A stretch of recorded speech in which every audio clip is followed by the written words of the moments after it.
excited for this game as Drake May gets ready to go. They're hosting the Bills. A little snowfall there, okay? It's cold everywhere right now. Early first quarter, Pats up 7-0, second and goal, and May finds a lane across and scores his second run. I think it is. 31-28. Next Bills drive. Buffalo back in the red zone. James Cook going up the middle into the end zone, and they lead. Now the Bills do 35-31. 2 minutes left in the game. Same score. Drake May rolling right, trying to make something happen, and the throw knocked down by Joey Bosa. So the Patriots blow a 21-point lead, the largest blown lead in Gillette Stadium history, and the Bills go on to win it 35-31. Now, despite the loss, the Patriots still have a 65% chance to win the AFC East, according to ESPN Analytics. New England holds the edge over Buffalo due to its superior division record, meaning if the Pats win their remaining 2 games against the AFC East, they'll win the division, even if they were to lose Sunday night to Baltimore. So they're in a good spot. But Mina, how did Buffalo work their way back into that game yesterday? By sticking with their identity. Even after they fell down multiple scores, in the second half of this game, they maintained a near 50% run rate. That is very unusual when teams fall behind and you got a quarterback like Josh Allen, but Joe Brady stuck to his guns, and it was the same run scheme we've seen all year from them. Inside zone duo between the tackles. James Cook averaged over 5 yards per carry, a lot of 12 personnel. The Buffalo skill players are blocking really well. They did not go away from that at all. And something that drives me crazy, when people talk about Josh Allen, he's been amazing, he was wonderful in this game, and they say, well, he doesn't have any help.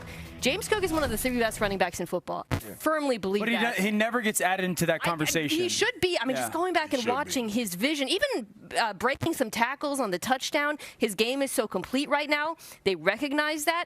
The quarterback and the running back are our 2 best players, and they didn't go away from it. It is as simple as this team wins when James Cook has good days in the game. And I think about the 4-minute drill before half. They were phenomenal. And to your point, MK, they never deviated away from it going down 21. It's almost like Dallas early in the season against Philly.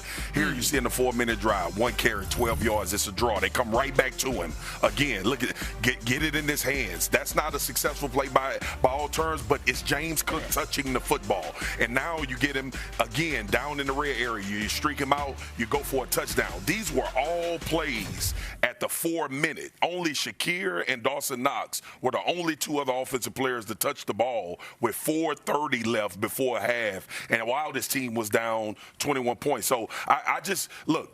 I said this a few years ago, Dan. Remember, we were like, you looked at me like, you said what? Volume or something? Volume. And I think that I think Josh Allen is so much better at seeing the field, understanding what he needs to do as far as being superhuman when this element is added to this offense. Yeah, I mean, to your guys' point, James Cook is probably the best running back in football that doesn't get called the best running back in football. Yeah. But you don't come back just because the quarterback plays great. You talked about the run game.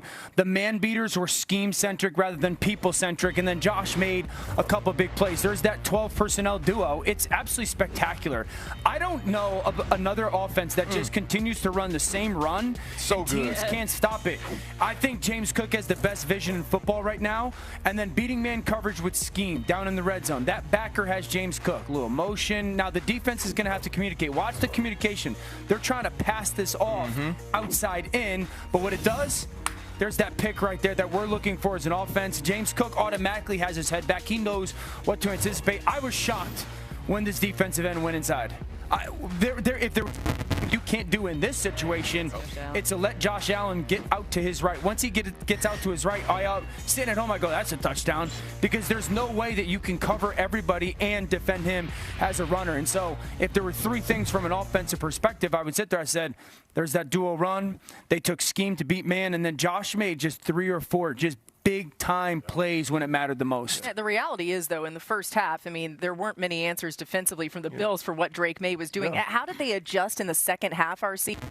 Clamp him down. Well, thank you, Laura. Offense. Listen, if you're down 21 points, some stops at some point. And it was Sean McDermott and his zone throughout that second half, and then he finished with a man coverage that I felt like truly fused Drake May. And you start off putting your backers in the line of scrimmage and then having droppers.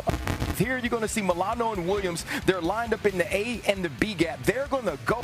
He's going to drop Shaq Thompson. And when Shaq drops, he's going to get the first crosser. Now you have 2 safeties up top. Drake May has to hold the football, allows Matt Milano to the block. Here, you're going to see again, they're going to add Milano to the rush. They're going to drop Joey Bosa, but then in a cover 2. But you have a cloud corner that's basically playing up top and down to the bottom. Harrison's playing cloud. Again, we beat Henderson in the Milano with a sack. Now, here's a single high man-to-man. You see Bishop in motion. You're going to bring and drop Joey Bosa, who essentially ends up being a dropper for the robber, and he can now spy Drake May. He closes on Drake May when Drake gets outside of the pocket, and it's a batted football. I thought Sean McDermott on 3rd and 2nd down in the second half was masterful with his play calls, and he made Drake May, the young quarterback, look young for the first time in a while this season. I love that tape. You know, like for people at home, this is when you hear us football people say, well, they're real multiple on defense. In the second half, on 2nd and 3rd down, there's 8 different versions of 2nd and 3rd down, 8 snaps. He didn't see the same defense once. Yep. Yeah. So for a young quarterback, and I was sitting there in the game going, well, Drake's got Josh McDaniels. He's been there, done that.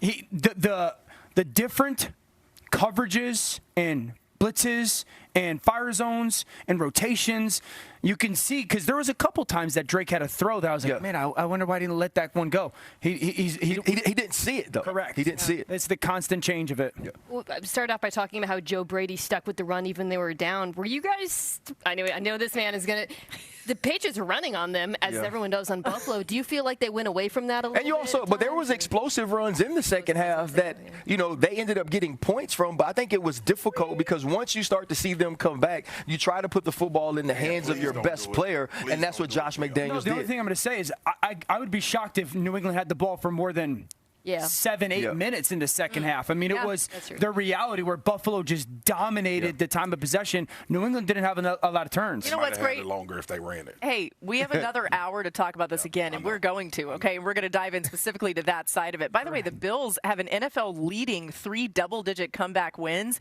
Kind of makes you think in the playoffs that could. Quarterback is the best playground quarterback in football. Good. When you put it in his hands, he is amazing. It's really easy. When Superman needs to put the cape on, he gives it to Josh Allen. He put the cape on again, and you know, and look, and went into New England and beat a very good football team, and he did it a lot with his legs. I mean, this guy is he's a phenomenal player. He really is. He's in the MVP race with probably Matthew Stafford at this point, but fabulous game by Josh Allen. Phil Rivers, the grandpa, and Josh Allen is going to be a father very soon. Let's take a look at the Bills' schedule the rest of the way, shall we? They have a chance to make up even more ground on the Patriots. They have a greater than 50% chance to win their remaining 3 games against the Browns, Eagles, and Jets, according to ESPN Analytics. So, with Mahomes and the Chiefs eliminated, Joe Burrow and the Bengals eliminated, Lamar Jackson and the Ravens also fighting to stay off in the playoff picture. Do you think it's now or never for the Bills to win a Super Bowl this season? Well, they got an excellent chance, but there's a team that could give them a problem.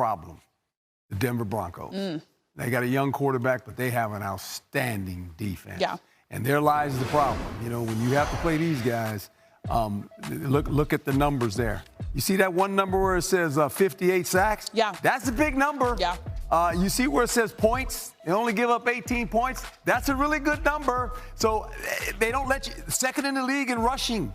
This Bill teams like to run the ball with Josh Allen. The Denver Broncos could give them a problem. All right. Who do you think is going to win the AFC East? The AFC East? Yeah. I don't know if they can catch the Patriots. Okay. The Bills. Yeah. I think the Patriots will continue to win. That loss probably did them some good. Right. To wake them up again. Say, okay, now we got to get back to it, right? Okay. Yeah. That makes sense. That's what I think. Bill's still good. Okay, Coach, you'll be back in a little bit.